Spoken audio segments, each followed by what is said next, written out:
un nuevo episodio de Tagoror, un nuevo podcast en el que hoy vamos a hablar sobre ecología, medio ambiente, y para ello tenemos un invitado bastante especial que es José García Casanova. Es doctor en ciencias biológicas y ejerció como técnico superior en la Viceconsejería de Medio Ambiente del Gobierno de Canarias. José, muchas gracias por aceptar nuestra invitación y bienvenido. Muchas gracias, bien hallado, y un placer estar aquí con ustedes para hablar de algunos temas que efectivamente yo creo que son de rabiosa actualidad. Hemos pasado por un episodio muy dramático, aunque se le quiera quitar o restar importancia, y sin embargo la tiene desde el punto de vista ecológico. Entonces, encantado de atender tu llamada y de poder compartir algunos minutos sobre esta temática, el medio ambiente y en particular la biodiversidad, la conservación de los ecosistemas, etcétera. Hablaremos, por supuesto, del incendio que hemos sufrido en estos últimos días y que ha sido una auténtica catástrofe para la isla y Mm. que quizás tiene un impacto como quizás no lo ha habido en muchos años. Mm. Pero antes de entrar en materia, para quien no te conozca, me gustaría que te presentaras, que dijeras un poco, pues bueno, un poco cómo ha sido tu trayectoria y dónde, bueno, qué cosas has hecho a lo largo de tu vida. Vivir. Bueno, aparte de, perdón por la broma, bueno, yo nací en el año 1954 en Santa Cruz de Tenerife, pero llevo viviendo en Tacoronte desde el año 1992, cuando me casé. Estoy casado, tengo 2 hijos. Y bueno, desde pequeño siempre me gustó la naturaleza, entre otras muchas cosas, pero me llamó mucho y eso me llevó, gracias también al papel. Y esto es algo que me gustaría resaltar. Qué importante es el papel de un profesor o una profesora, sea en el nivel educativo que te puede atraer hacia lo que de otra manera podría ser poco atractivo, o al revés, algo precioso te lo puede, digamos, destrozar una vocación. Ujú. Entonces yo agradezco en mi vida todas aquellas personas, pero en concreto a los profesores que he tenido a lo largo de mi vida, desde el bachillerato, pasando por la universidad, que me han ayudado a descubrir y a hacerme, vamos, eh, atraparme, ¿no? Atraparme en lo que es el mundo de la vida, ¿no? La biodiversidad, la fauna, la flora.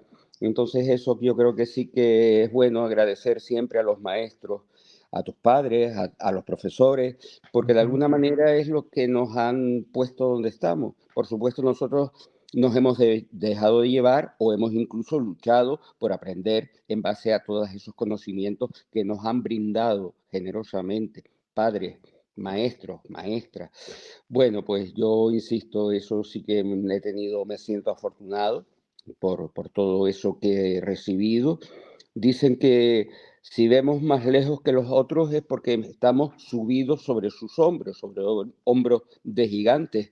Creo que esa idea la formuló por primera vez Isaac Newton, que decía que sí, Ujú. que había llegado donde había llegado, pero que gracias a que había otras personas que le precedieron y que le permitieron con sus conocimientos previos que él pudiera llegar más allá.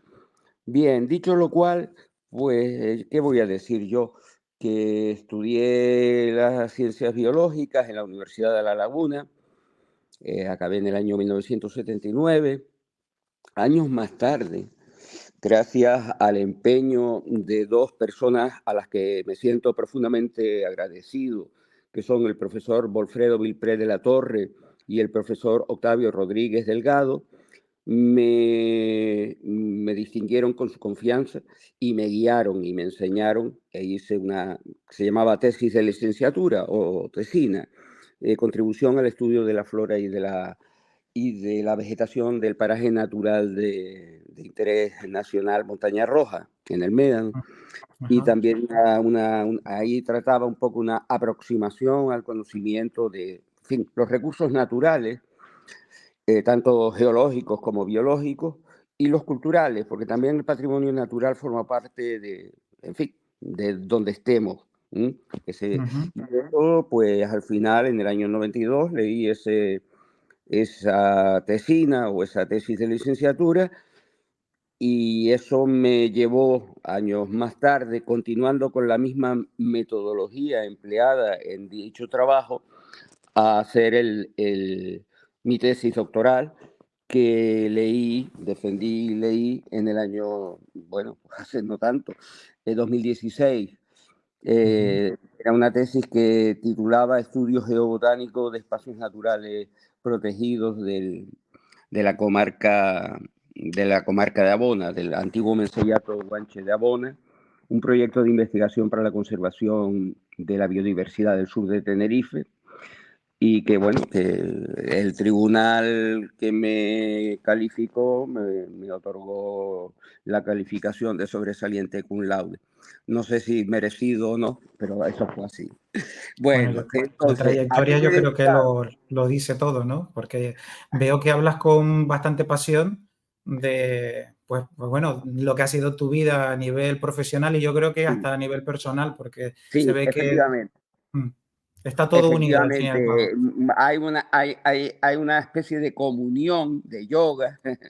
entre mi vida personal y mi pasión profesional. Como digo, he tenido suerte de encontrarme por el camino a un montón de gente de la que he aprendido un montón, y bueno, fruto de ese trabajo profesional que he desarrollado en 40 años. Actualmente estoy jubilado, pero vamos, que comencé, por ejemplo, profesionalmente trabajando en el Parque Nacional del Teide, formando parte del primer equipo de guías intérpretes o interpretadores del Parque Nacional del Teide. Ujú. Tras unos años allí, pues pasé a la Dirección General de Medio Ambiente, a cuya cabeza estaba en aquel momento Juan Carlos Carracedo Gómez, geólogo, y que en aquel momento ocupaba, como acabo de decir, la Dirección General de Medio Ambiente.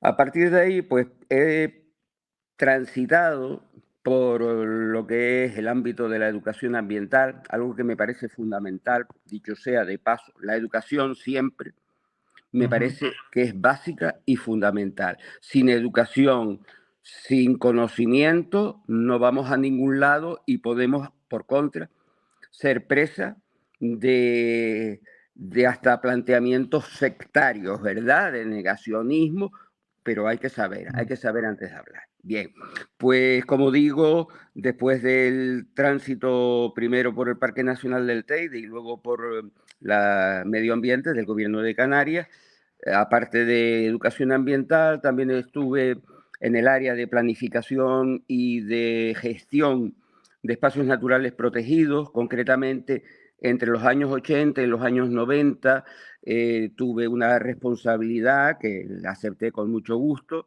que era ser director conservador del espacio natural del Malpaís de Güímar. Y aparte de ser el director conservador, pues también actuaba de secretario del patronato, expresamente constituido para contribuir a una buena gestión de dicha área. Y ya luego, pues, ¿qué puedo decir? Que quizás ya pasaron muchas cosas. He participado en el Servicio de Biodiversidad del Gobierno de Canarias, donde he trabajado con temas de planes de conservación, planes de gestión de algunas áreas como la Red Canaria de Espacios Naturales o la Red Natura 2000 europea. Y ya quizá, si quiero terminar apuntando que en estos momentos, pues a pesar de estar jubilado, continúo participando desde hace unos años en el patronato del Parque Nacional del Teide. Y por último, pues yo diría que soy miembro de algunas asociaciones, de algunas entidades, como por ejemplo el Instituto de Estudios Canarios, la Asociación para la Conservación de la Biodiversidad Canaria. Mm, Participo como socio de la Asociación de Amigos del Museo de Naturaleza y Arqueología, que me distinguieron nombrándome socio de honor, y también actualmente pues soy el presidente de dicha entidad. Por último, pues podría decir en fin, que soy socio de muchas otras organizaciones, de muchas entidades, básicamente de las entidades, las ONG, vamos, las organizaciones no gubernamentales, pero básicamente de tipo medioambientalista y humanitario. Y en esto se me está convirtiendo la vida. Bueno, es un currículum largo, pero como te decía anteriormente, hablas con bastante pasión de lo que haces. Hacías hincapié en el tema de la educación. ¿Cómo ves la educación hoy en día para, pues precisamente, los más jóvenes, desde niños, pues cómo ves tú que se le inculca hoy en día pues todo lo que es medio ambiente? ¿Lo ves correcto? ¿Cuál es tu opinión al respecto? Bueno, actualmente yo creo que todavía estamos muy lejos de alcanzar los objetivos de la educación ambiental, de la concienciación de nuestro territorio, de nuestro medio natural. De hecho, ha habido momentos en que la propia Consejería de Educación ha retirado de los currícula pues los contenidos canarios, y eso me parece un error garrafal.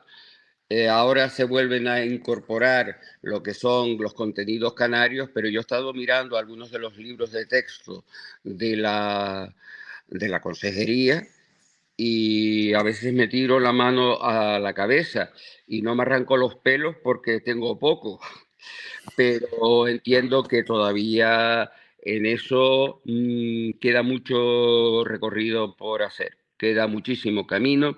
Entonces evidentemente hay que trabajarlo a muchos niveles, hay que introducirlo en la educación formal, en el sistema educativo, desde las primeras etapas de la educación hasta la universitaria, pero también hay que hacer mucho hincapié en lo que es el público en general, es decir, la ciudadanía, que tiene muchísimo todavía que hacerse con este sector, o con muchos sectores sociales, para que comprendan la importancia de lo que es un medio ambiente, de los problemas que afronta y también de la necesidad de ser comprometido. No se puede ser egoísta en estos momentos.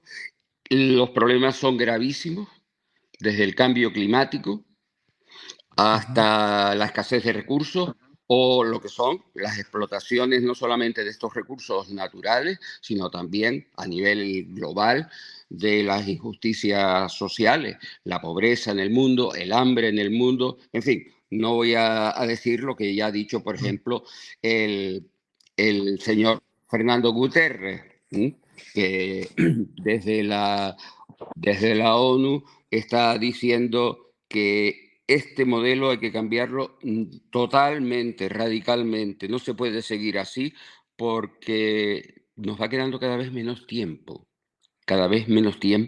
para actuar. Y en algunos casos, bueno, porque uno quiere ser optimista, pero otras veces, lo digo a nivel personal, esto ya no es ujú. no tengo datos científicos detrás, pero sí que me da la sensación de que no se comprende la gravedad del asunto. Es como si a una persona que encuentras desmayada en en la calle cuando sale, no llamas inmediatamente al 112, sino que te pones ahí a mirar, oye, ¿alguien vio? No sé qué. No, no, esto es de 112. Pues efectivamente, respecto a los temas ambientales, insisto, todos los parámetros son muy preocupantes. El deshielo de los glaciares, el deshielo de los casquetes polares, el cambio de calentamiento del agua del mar, de los océanos, los niveles de contaminantes por elementos como el mercurio u otros similares. Estamos haciendo un planeta cada vez menos habitable. cada vez con más problemas de sustentar una vida confortable, no solo para nosotros, sino para las generaciones que Las nos van a generaciones suceder futuras. inmediatamente. Mm. Pues hablando sobre esta cuestión, que nos viene también muy impuesto desde Europa, ¿qué opinión tienes sobre la Agenda 2030 que está en boca de todo el mundo a todas horas? ¿Crees que puede suponer un cambio positivo para la sociedad en general? Yo creo que la Agenda 2030, que emana, por un lado, bueno, esto en realidad nace en el año 1992. En verano del año 1992, en la ciudad de Río de Janeiro, se celebra una cumbre de la Tierra. Ahí acuden prácticamente todos los países del mundo y una de las cosas que se habla es de la biodiversidad, de la necesidad de hacer unas estrategias tanto globales como locales para defender la biodiversidad. Hago un inciso. Recientemente, agencias vinculadas con la ONU han predicho que de seguir las tendencias actuales, en las próximas décadas podemos llegar a perder 1 millón de especies. Esto es, Ujú.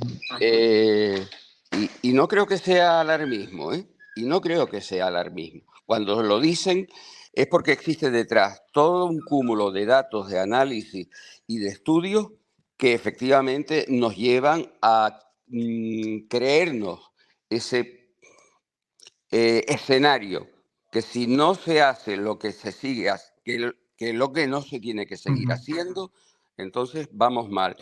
Ahora, en este ratito que estamos charlando, han desaparecido kilómetros cuadrados de selva tropical en todo el mundo. Campos y campos, hectáreas, vamos, para entendernos, una hectárea sería el equivalente a un Mm. campo de fútbol. Pues en este ratito que llevamos nosotros alegando, pues han desaparecido muchísimas hectáreas, muchísimos campos de fútbol. Son, Esto es quitar el hábitat de un montón de seres vivos que están ahí, desde los ínfimos, diminutos, microscópicos, hasta los grandes.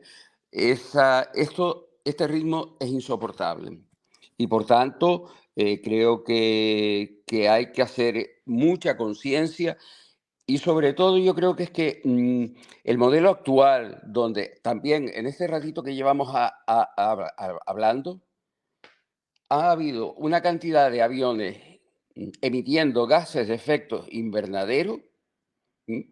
ujú. Que hará que cada vez más sea difícil el evitar estos efectos negativos en temas de cambio climático. Pero como a veces somos un poco, ¿cómo decirlo? Miopes, miopes, y no pensamos que lo que yo pueda hacer, o sea, si yo viajo 10 veces al año y me subo en aviones, porque para salir aquí, por ejemplo, de Ujú. nuestras islas, normalmente usamos el avión, Necesitamos un transporte rápido, sí. son muchas toneladas de CO2 con la que contribuimos con nuestra forma de ser entre nuestro vehículo particular que usamos diariamente, nuestros viajes en un medio de transporte que todavía no tiene visos de tener una sustitución en el tipo de combustible, todo eso nos está acercando inexorablemente al abismo. Y cuando las cosas se ponen mal, lo mismo que una persona cuando tiene una enfermedad, bueno, se le puede tratar. Cuando empieza a debilitarse y es presa de muchas otras enfermedades oportunistas, es cuando puede ya ir camino al hoyo. A ver si Sí, me sí, entiende. sí, sí, Entonces, queda con entendido. los temas medioambientales pasa igual, es decir, cuando los problemas no se les solucionan, sino por contra, se continúa sin tomar las medidas adecuadas y no tenemos todos, no aceptamos los compromisos que nos toca aceptar. Las grandes industrias tienen muchísima más responsabilidad que el ciudadano de a pie, pero todos, absolutamente todos, tenemos una cuota de responsabilidad. Y si no somos capaces de entenderlo y además obrar en consecuencia, pues tenemos un problema que va a más, un problema que nos puede abocar a una situación, perdón por la expresión, apocalíptica, que puede que ¿Qué nos puede lleve hacer a la una, desaparición. sí, qué puede hacer una persona, cualquier persona a pie normal y corriente, para poner su granito de arena ante un problema como este? Porque Pues yo mira, observo, empezando, si me permite, Javier, sí, empezando por lo que hacemos todos los días. Vamos a comprar, vale, podemos comprar o en un mercadillo de agricultor. Nosotros aquí en Tacoronte, ujú, afortunadamente, tenemos ese mercadillo tenemos del uno. agricultor los fines de semana. Eh, Tenemos también en el mercado municipal, una vez a la semana, eh, productores ecológicos, que llevan también ahí sus productos. Es decir, ir a lo que se produce cercano, lo que se llama kilómetro cero, ¿vale? Mm, Porque no da lo mismo comprar pimientos, que puede haberse producido a lo mejor a 1 kilómetro, a 20 kilómetros de nuestras casas, que comprar una lata de pimientos que cuando le miras la etiqueta dice Perú. ¿M? De ujú, muy lejos, muy lejos, muy lejos, eso ha venido aquí no por teletransportación, sino porque eso ha sido embarcado en un barco que mueve una sí, máquina de explosión, de gases, perdón, de combustibles fósiles, mm. etcétera, etcétera. Es decir, Sí, ¿qué una proceso? simple lata de conservas puede tener un impacto a nivel de huella de carbono muy importante. Exacto, disminuirla cuanto más podamos, mejor. Entonces, nosotros como consumidores en nuestro día a día, ser un poco críticos en este sentido y cuando vayamos a comprar a un mercado, a un mercadillo o a un supermercado, procurar consumir productos de cercanía.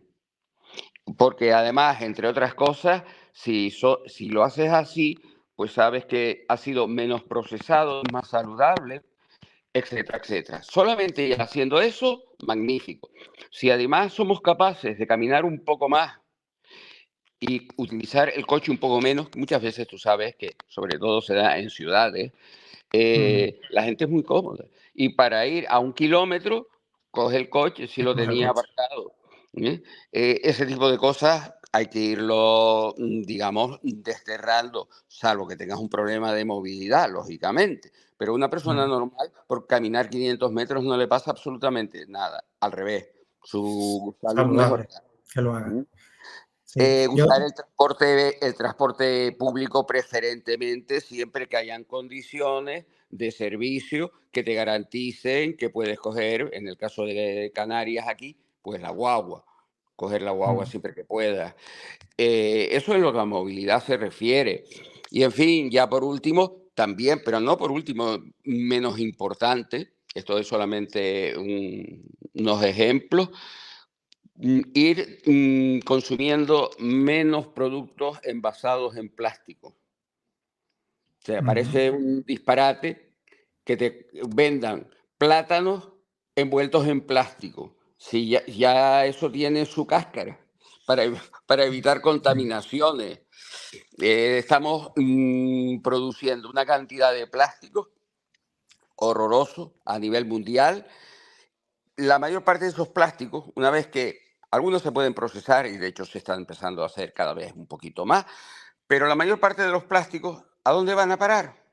el mar. Al mar, desde nuestros barrancos, en los sitios donde los hay, los ríos, todo eso, cuando hay lluvias, cuando hay crecidas, todo eso se arrastra y se va al mar.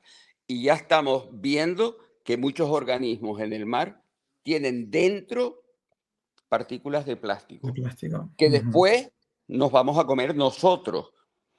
Es decir, no comprender estos ciclos de que todo está relacionado, que lo que yo tire al suelo, si no se degrada, las colillas, u otras montones de productos y sustancias, si los tiramos al suelo, si no tenemos el mínimo civismo, ¿eh?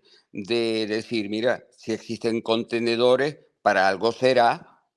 Si esa mm, persona que tiene la enfermedad del tabaquismo no puede dejar de fumar y las tiene en su cenicero de su coche, bueno, pues que vacíe ese cenicero en un contenedor adecuado, no que tire por la ventanilla toda esa porquería.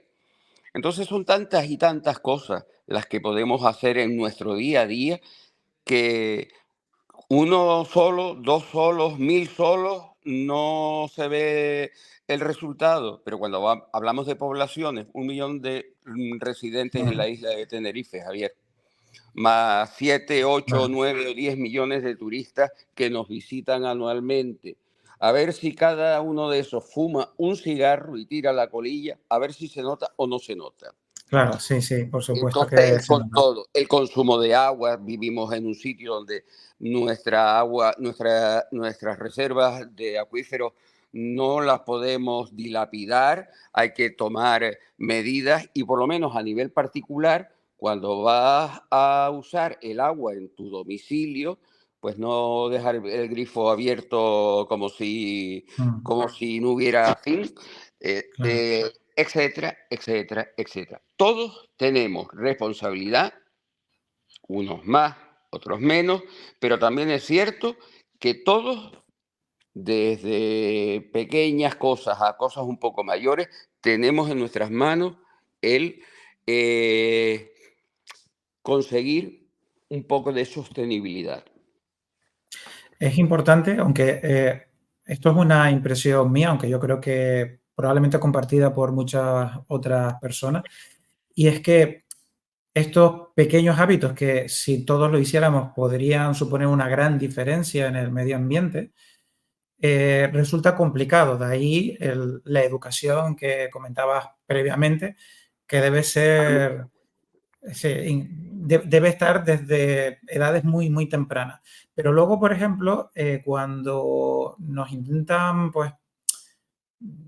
no voy a decir vender la moto de esta forma, porque, por ejemplo, con el tema de la Agenda 2030, yo lo que observo es que, aunque todos compartimos el fin, la forma en la que están desarrollándolo, pues quizás va demasiado acelerada y no es posible que la sociedad se adapte al ritmo que ellos quieren. Y además, en muchos casos, desde los organismos públicos, pues no dan ejemplo como realmente deberíamos de dar ejemplo a los ciudadanos con ese tipo de acciones que acabas de nombrar. Veo como una desigualdad a la hora de requerirnos una serie de obligaciones y responsabilidades con el medio ambiente, pero que luego eso es muy difícil de ver en otros ámbitos.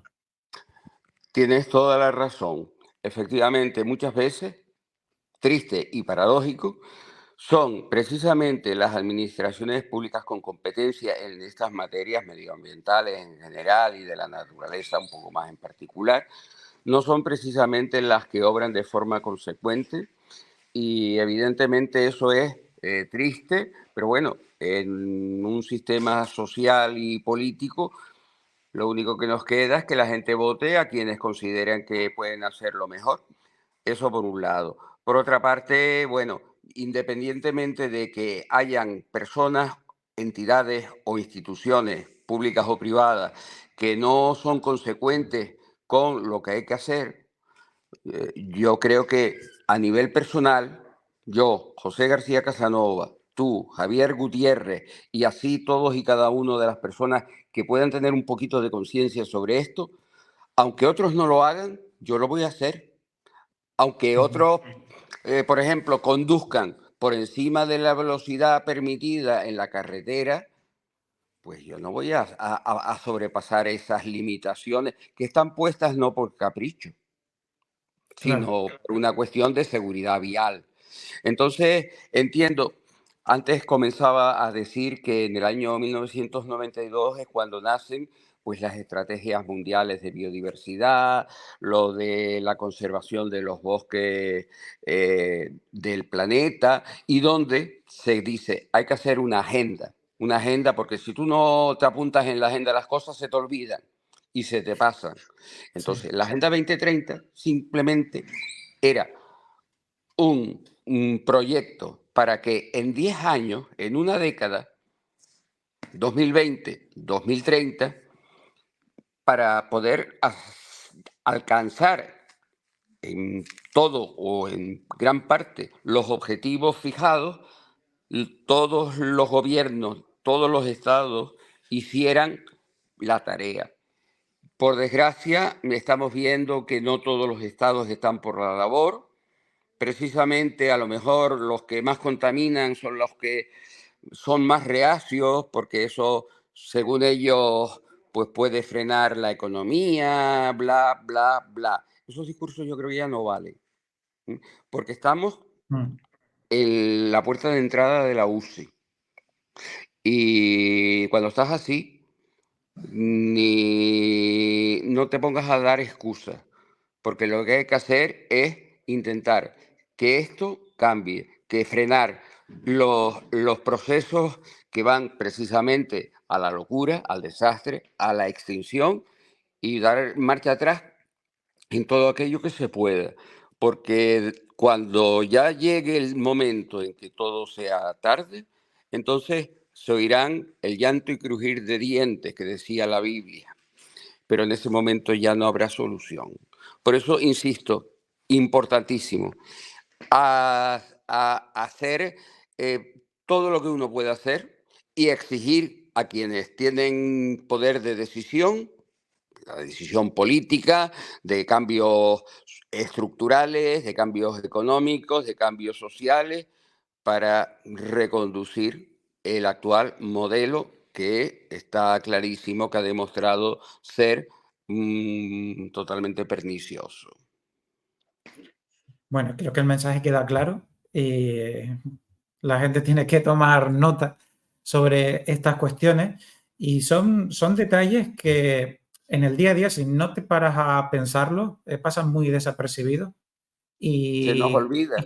sí, se nos olvidan, tienes toda la razón y mientras estabas comentándolo, eh, uno se da cuenta de los errores de forma inconsciente que realiza pues, prácticamente a diario y que no se da uno cuenta de la importancia que tiene. Entonces, bueno, es bueno recalcarlo en ese aspecto. Bueno, hablemos sobre el incendio que hemos tenido en la isla de Tenerife. Yo creo que es la noticia que ha habido en las últimas semanas, aunque ahora ya la cosa, pues, bueno, también afortunadamente ya ha cambiado, pero que bueno, que nos ha tenido en vilo. Y ¿cómo has vivido todo ese proceso del incendio? Porque para alguien que está tan unido al medio ambiente y sobre todo que has tenido un montón de contribuciones en el estudio de la flora y la vegetación de prácticamente la isla y de las Islas Canarias en concreto, lo habrás tenido que vivir de una manera bastante dramática, porque quizás uno ve que se está quemando el monte, es triste, pero hay otras connotaciones, quizás pensando precisamente en esos matices que son la flora y la vegetación. Eh, bueno, pues yo he vivido como es lógico, con mucha preocupación, pero una preocupación además muy profunda, porque cuando decían el fuego ha entrado en Arafo al barranco de Añabingo. Pues mira, el barranco de Añabingo, que me lo conozco bastante bien, es el único lugar del mundo, por ejemplo, donde vive una población de una especie conocida con el nombre de cabezón de Añabingo o cabezón de Metlesix. Esa es una especie que está muy rara, que ha sido incluida tanto en el catálogo español de especies amenazadas como en el catálogo canario de especies protegidas, con la máxima categoría de amenaza, en peligro de extinción, y justamente entra el fuego ahí y afecta, quemando a una parte muy importante de esa reducida población de esta especie vegetal endémica exclusiva, no ya de Canarias o de Tenerife, sino del barranco de De Añabingo. barranco. Entonces, cuando yo oigo eso, yo sé que habrá gente que, bueno, un barranco más de los muchos que tenemos, no, pero que yo sabía que ahí estaba esta población catalogada, como dije, en peligro de extinción, y si las llamas llegan ahí, pueden llegar a hacer desaparecer del planeta Tierra esa especie. ¿Crees Entonces, que han podido sí, desaparecer algunas especies con este incendio? sin duda, sin duda. Yo el otro día tuve el honor de asistir a una mesa redonda organizada por Radio San Borondón en La Laguna el jueves pasado. Y en ese acto tuve también eso, el placer, el honor de compartir mesa con el profesor catedrático de botánica de la Universidad de La Laguna, el doctor Pedro Luis Pérez de Paz, amigo, profesor, compañero, con Juana María González Mancebo, botánica, profesora de botánica en la Universidad de La Laguna, con Jaime Coello Bravo, presidente de la Fundación Teleforo Bravo Juan Coello, y en la sala con un montón de gente más. Pues bien, en aquel acto yo preparé, a modo de aperitivo, una presentación. Incluso puse las fotos de al menos 5 especies que pueden haberse visto afectadas o muy afectadas por el incendio que hemos tenido en las semanas pasadas aquí en Tenerife. Y además no las escogí al azar, cogí aquellas que están incluidas en los catálogos que cité hace un momentito, con la categoría máxima de amenaza, de peligro de extinción. Es decir, que si a un pobre diablo que está allá en la UBI, encima se contagia con una enfermedad Mm, hospitalaria, todavía está peor. Entonces, otro tanto, es un símil, ¿verdad? De que mm, si una especie ya de por sí, por una serie de motivos, causas que la han llevado a esta situación, quizás mucho pastoreo, quizás otros incendios anteriores, quizás tala del ecosistema, ya están muy mal. Si encima les viene esto, puede llevarlas a darles un empujoncito más hacia lo que es ya para su desaparición, sí. su extinción. Sí, entonces ya digo que como mínimo yo puse en mi exposición en la sala San Borondón el jueves pasado, pues hablé un poco de los bosques, de lo importante que es Canarias con su biodiversidad endémica, y puse además, lógicamente, con las fotos de esas especies, de 5 o 6 especies que están muy mal y que están dentro del ámbito del perímetro de este incendio. Todavía no se ha podido llegar a muchos de estos sitios, con lo cual todavía queda por delante un trabajo de valoración, de detalle, de cómo ha afectado el incendio, por ejemplo, a estas especies en peligro de extinción o en otras categorías un poquito menos preocupantes. También pasa una cosa, se habla de el pinar. El pinar, la gente dice, bueno, si hay unas lluvias, en un par de meses, de aquí al próximo año, volveremos a ver el pinar verde. Y eso para los pinos que no son demasiado jóvenes, porque esos sí se achicharran, o los que no son excesivamente viejos, porque esos también se achicharran, puede que sea cierto, que reverdezcan. Pero es que el pinar no es una plantación de pinos, no es una colección de pinos, es un gran ecosistema. Y el ecosistema, como sabe la Ujú. gente cuando estudia en la escuela, hay unos productores que son las plantas, hay unos consumidores que son insectos o vertebrados. Y después, por último, están los predadores que están arriba en la parte alta de la pirámide. Pero es que en el suelo, ¿m? No solo la tierra, es suelo, es un medio vivo donde hay un montón de seres vivos, desde los hongos, las bacterias, los pequeños invertebrados que van reciclando toda la materia orgánica que va muriendo y va cayendo, la hojarasca, el humus. Y eso es la base. Sin ese medio vivo, constituido por un montón de seres vivos, algunos de ellos diminutos, algunos de ellos que no los vemos porque son un poco subterráneos, a pocos centímetros del suelo, de la superficie, pero que están Ujú. ahí jugando un papel básico y fundamental. Entonces, no podemos decir que los pinos reverdecen, por favor. Hay un montón de especies, Mm. incluso los pinos, ¿m? que van a verse afectados o muy afectados. ¿Qué pasa?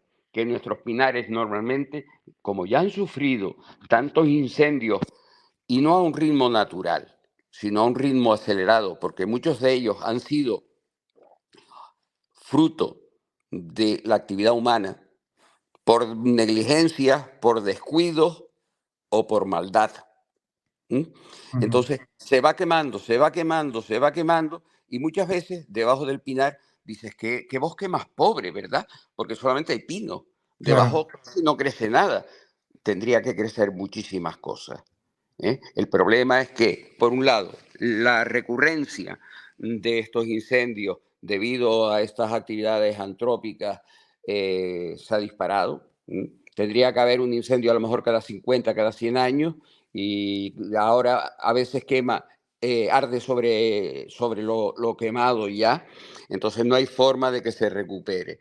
Y no hay forma que se recupere sobre todo porque el suelo está estéril, porque se han quemado estos microorganismos que le dan precisamente la fertilidad que necesitan los suelos. Entonces, ¿Cuántos por años? eso, por eso yo cuando oigo decir, no, no es tan grave, no, es gravísimo, Claro. dramático. Sí, se tiene esa creencia de que cuando vuelve a brotar el pino, pues como que ya está todo Ya se recuperado, ¿no? arregló el problema, que Claro. va, que va. ¿Cuántos Mira, años haría depende, falta para depende, recuperar todo depende, ese ecosistema? sí, depende, porque vamos a ver, este incendio que se ha estimado que ha afectado a una superficie de unas 15.000 hectáreas aproximadamente, pues no toda esa superficie ha sufrido la misma intensidad del fuego. De hecho, a veces en ese perímetro te encuentras a lo mejor algunas zonas que prácticamente no han sido nada más que chamuscadas. Es decir, que ahora hay que estudiar, pero con muchísimo detalle, qué zonas han experimentado mayores daños, cómo se puede actuar, porque claro, un problema derivado del el incendio forestal es que si se avecina unas lluvias torrenciales, ese suelo que ahora no hay nada que lo proteja, no hay paraguas que frene la fuerza de De las la gotas de lluvia. lluvia, ¿eh? Ese suelo puede ser lavado, puede haber una erosión tremenda y esas aguas que discurren por ese suelo quemado arrastra hasta incluso llegar a la capa mineral. Al final, ¿qué es lo que vemos cuando vamos a las playas, a las costas? El agua con color chocolate. ¿Mm? Ujú. ¿Qué es lo que sucede en esos casos tras las lluvias torrenciales? Máxime si cuando ha llovido no hay una cubierta vegetal capaz de hacer un poco de paraguas para evitar la Claro. violencia de esas gotas sobre el suelo. Por eso yo creo que esa es una de las cosas, de las tareas a corto plazo muy urgentes, muy importantes, que sería poner barreras para evitar el lavado de los suelos. Esto yo lo he visto, por ejemplo, en el Parque Nacional de Garajonay, donde hace ya unos años se sufrió un incendio importante. Inmediatamente se comenzó a hacer, incluso con los troncos quemados, cortarlos y hacer una especie de barreras, ¿verdad? Para Ujú. evitar que la escorrentía acabara corriendo hasta los barrancos y después hasta el mar. Hay que hacer tareas de contención para evitar la pérdida de suelo, porque los suelos no se forman de hoy para mañana. Un centímetro de grosor, de espesor de suelo puede tardar cientos de años en formarse. Claro, Cientos de años. Es decir, a nuestra escala, la escala humana, es que si se pierde suelo en un sitio, nosotros no veremos cómo se recupera. claro. Entonces, realmente Entonces, los bueno, pues daños, eso es los, importantísimo. También, seguramente habrá que tomar algunas medidas, porque aquí en Canarias y en Tenerife en particular, a partir de los años 50 se desarrolló una política de reforestación, dado que, la verdad, se habían talado muchísimo los bosques, tanto de Monteverde, laurisilva, fayal brezal, como de ujú. pinar, y bueno, pues se hicieron unas acciones, unas actuaciones de reforestación. Cuando se hicieron en su momento, se plantaron con una densidad muy alta. Te doy un dato. 1 hectárea, 1000 pinos. ¿Por qué tanto? Porque se pensaba que la mayor parte de esos pinos, o una parte importante de esos pinos, podían morirse antes de desarrollarse. Claro. Pero no fue así, no fue así. En muchos sitios, digamos, los éxitos fueron próximos al 90%. Y entonces, ¿qué había que hacer? Pues aclararlos. Porque si vamos, por ejemplo, a las lagunetas, yo creo que esa es una imagen que podemos tener porque hemos pasado por esa carretera muchísimas veces. Ujú. Enfrente de donde está despejado, porque hay un camping, el camping Kimping, algún bar, etcétera. Si miramos para el otro lado, vemos un bosque de pinos, pinos tan apretados entre sí que el sol no llega al suelo. Por Claro. una parte, impide el crecimiento de plantas. Por otra parte, impide que los propios pinos se puedan desarrollar adecuadamente, porque al no tener sol, están todos buscándolo, buscando la luz allá arriba. Es Ujú. decir, tenemos pinos muy flaquitos y muy estirados, porque están compitiendo para ver si encuentran la luz. Y La luz. por otra parte, para los nutrientes que le vienen del suelo. Total, al final, ¿qué tenemos? Unas plantaciones densísimas que impiden que hayan condiciones adecuadas para el desarrollo del sotobosque Ujú. y, por otra parte, con esa densidad tan inmensa de pino, sea canario o sea otra especie de pino que también se utilizó, equivocadamente, por cierto, pues tenemos un problema porque la cantidad de hojitas de pinocha que cae al suelo, ¿m? Pues se va acumulando muchísimo más de lo normal. Las bacterias, los hongos que hay en el suelo no pueden procesar esa cantidad de pinocha que se les cae encima y entonces se acumula. Y al acumularse, ¿qué sucede? Pues que cuando viene un incendio, tanto esa acumulación de pinocha Mm. como esos troncos delgaditos, pues arden magníficamente. Y Claro. además, al estar tan próximos entre sí, vamos, empiezan por un lado y rápidamente se propaga por todo ese conjunto de pinos. Es decir, hay muchas tareas muy importantes. Hay que tener en cuenta además que tenemos un factor que quizás 40 años atrás no se tenía, el cambio climático. Los episodios de días con temperaturas altísimas, batiéndose récords, vamos, que Sí. nunca habían visto, tanto de temperaturas elevadas como de falta de lluvia. Y claro, dicen bien los ingenieros de monte, dice, mira, cuando se dan 30, incendio casi seguro. ¿Qué significa esto? Cuando las temperaturas están por encima de 30 grados centígrados, la humedad relativa por debajo de 30% y los vientos soplando a más de 30 kilómetros por hora, una colilla, una Mm. cerilla Un y se cóctel armó. peligroso. Y se También es armó. un poco lo que pasó en estos días, que creo que está claro que fue deliberado, pero precisamente el entorno que teníamos durante esos días con las temperaturas y demás, pues propició todo. Y una cosa que comentabas, que es casi lo que mucha gente comenta, que con el desconocimiento de cómo funciona el ecosistema, pues todo el mundo comentaba el tema de la pinocha, de todo lo que cae al suelo, que como que no se permite recogerla y que la culpa era precisamente por eso, ¿no? Que no se limpiaban los montes. Pero veo que es mucho más complejo que esa cuestión.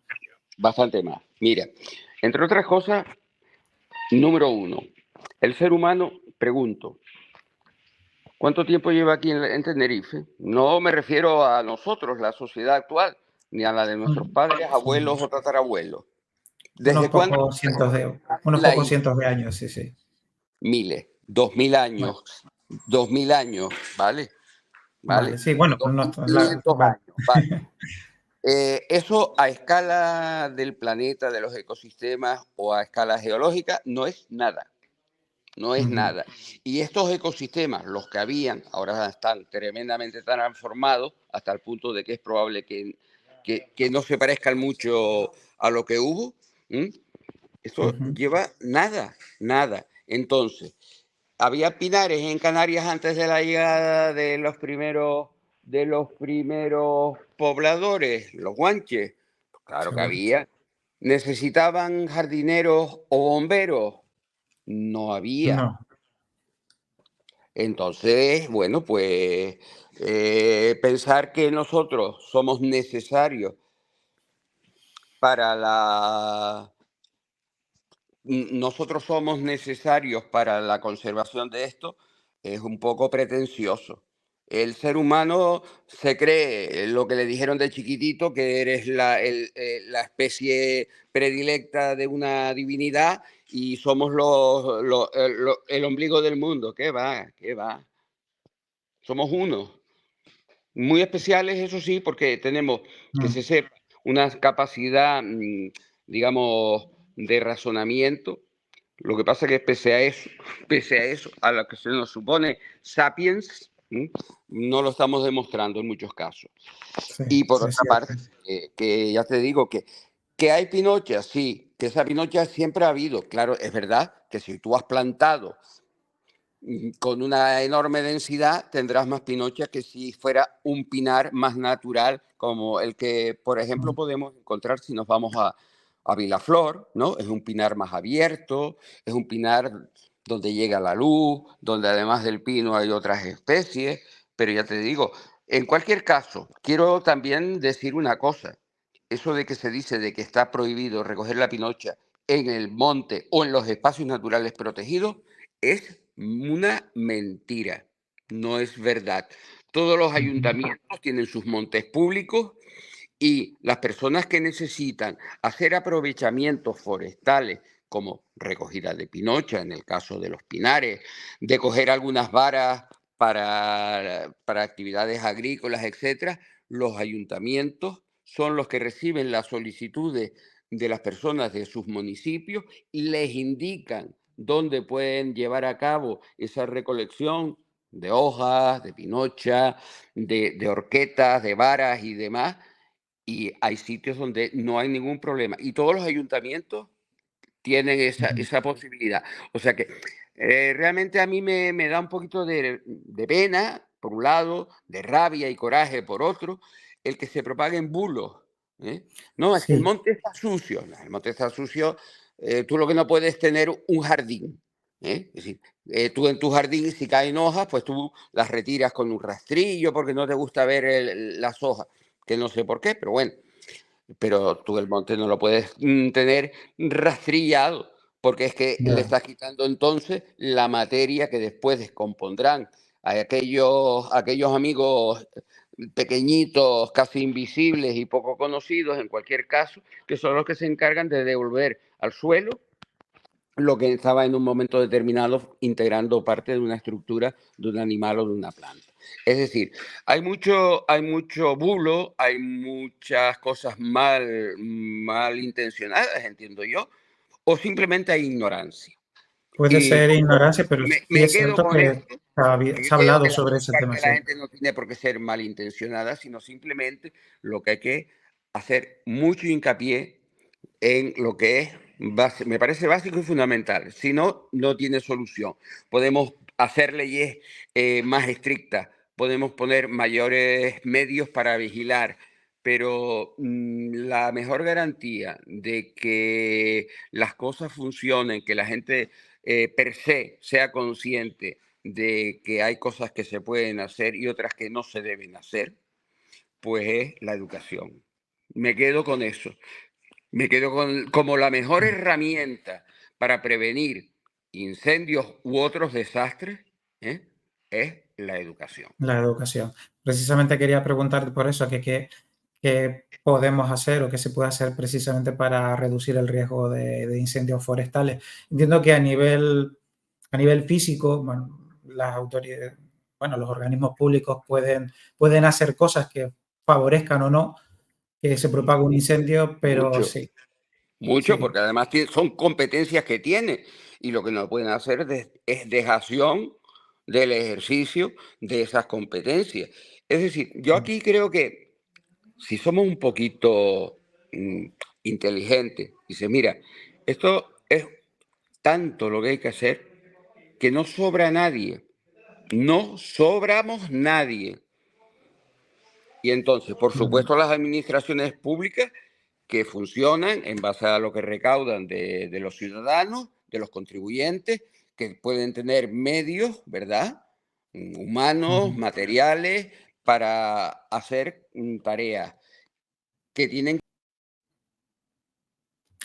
Se nos ha ido la conexión con José. Vamos a ver si la podemos retomar.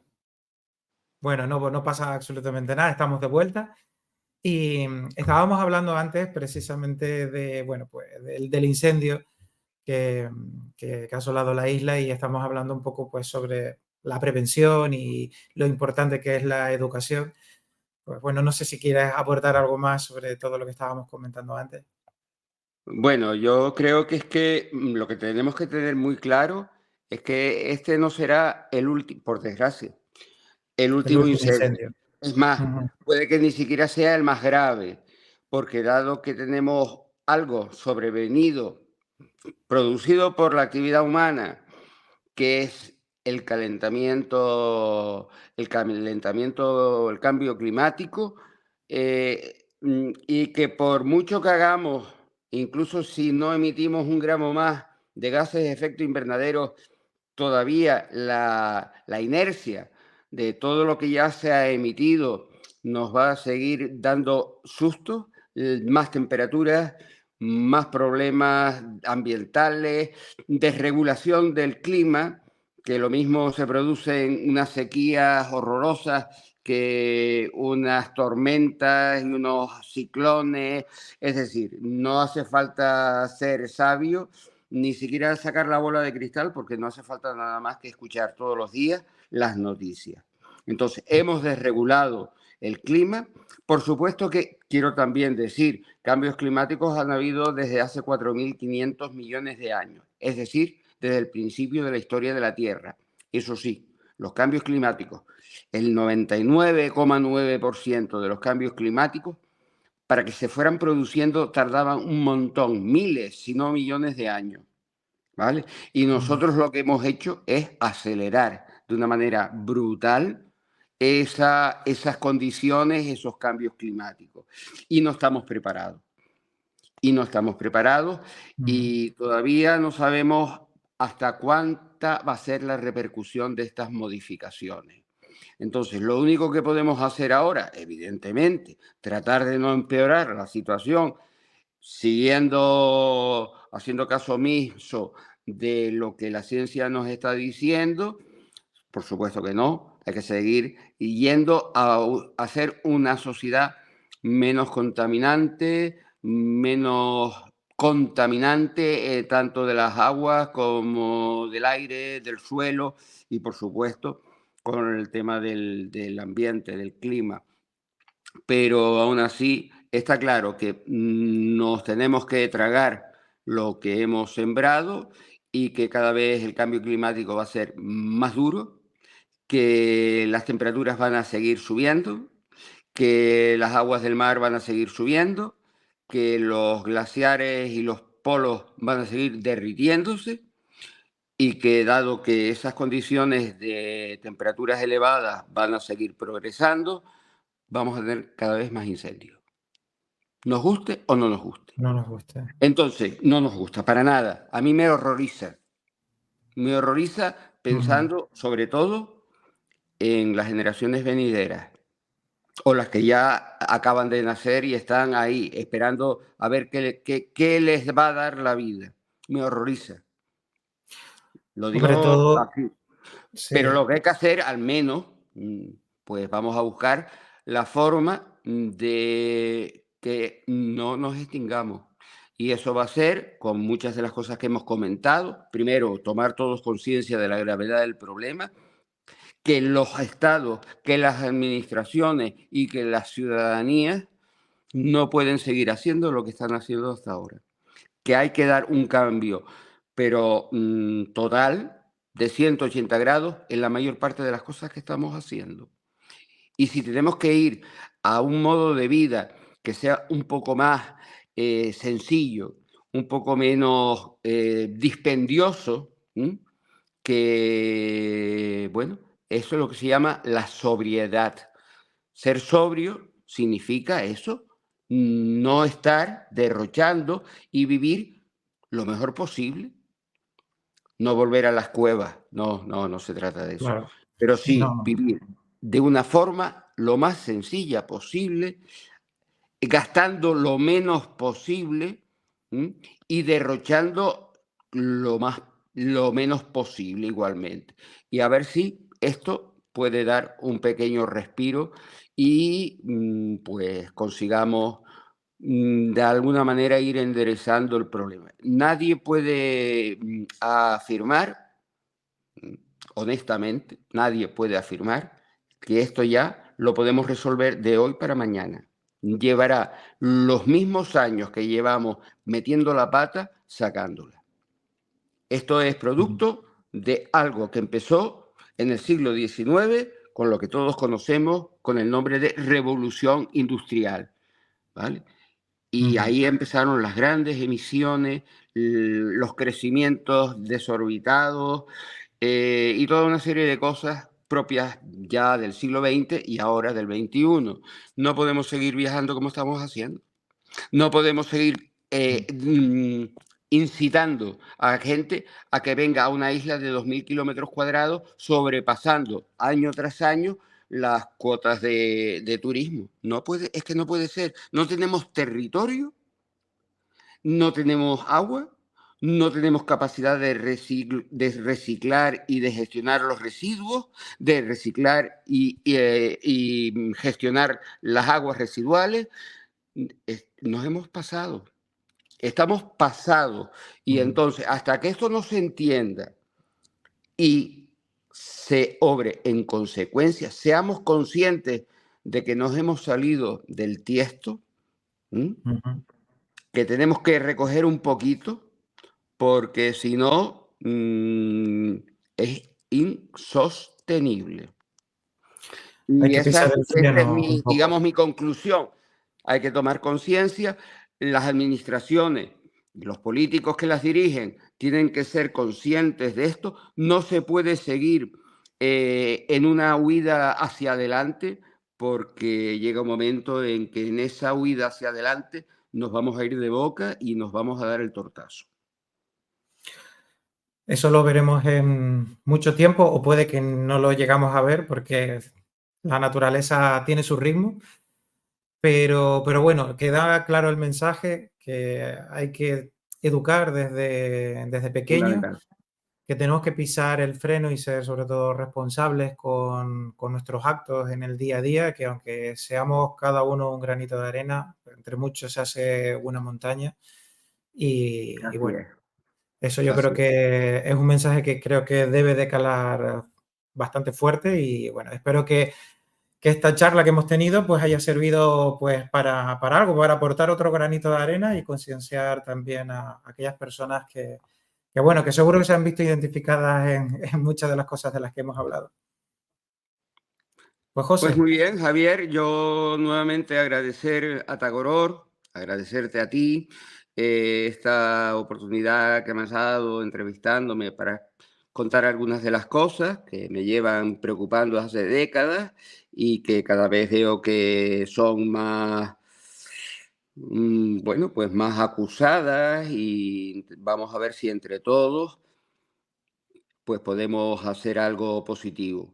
Si 1 millón de tinerfeños y tinerfeñas, por lo menos de residentes, nos tomásemos esto en serio, yo no espero tampoco que seamos tantos de golpe, pero cada vez más gente y sobre todo habrá más gente en la medida en que la educación vaya consiguiendo que la gente joven vaya siendo consciente de toda esta problemática y que vaya comprometiéndose de verdad a aportar ese granito de arena para acogiendo esa responsabilidad compartida que tenemos intentar tener un mundo un poquito mejor.